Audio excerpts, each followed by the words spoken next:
ભાવનગર શહેરના Chitra bank colony વિસ્તારમાં બની હત્યાની ઘટના।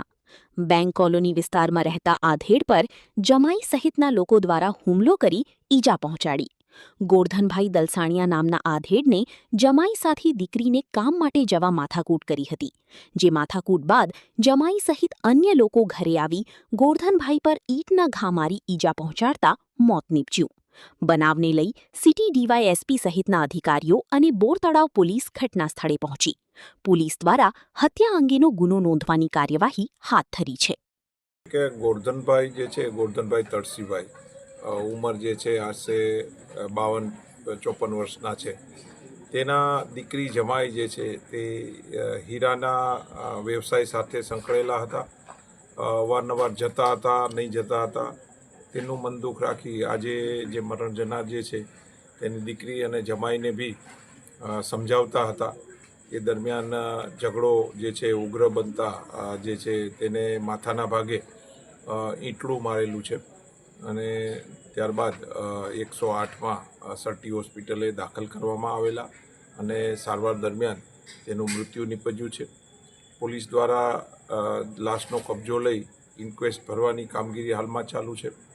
તેમજ તેના જે છે દીકરા તેને બોલાવી તેની પૂછપરછ કરી અને તેની ફરિયાદ લેવાની કામગીરી હાલમાં ચાલુ છે।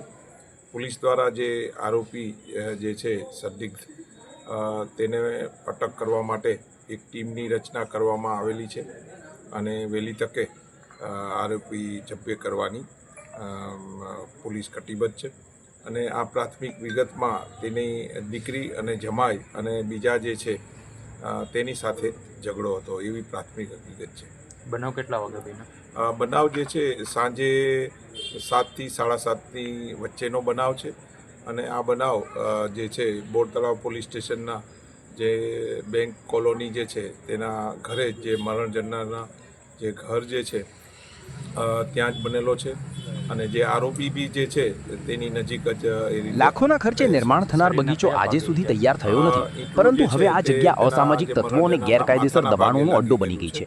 શહેરભરમાં મહાનગરપાલિકા દ્વારા દબાણ દૂર કરવાની કામગીરી કરવામાં આવે છે, છતાં અહીં ઊભા થયેલા ઝૂંપડાઓ દૂર કરવામાં આવતા નથી। સ્થાનિકોના જણાવ્યા અનુસાર રાજ્યના મુખ્યમંત્રી અથવા અન્ય વીવીઆઈપી આગમન સમયે તાત્કાલિક રીતે આ ઝૂંપડાઓ હટાવી દેવામાં આવે છે, પરંતુ સામાન્ય દિવસોમાં લોકોની રજૂઆત છતાં કોઈ કાર્યવાહી થતી નથી। મનપા દ્વારા આ જગ્યા હાઉસિંગ બોર્ડની હોવાનું કહી જવાબદારી ટાળવામાં આવી।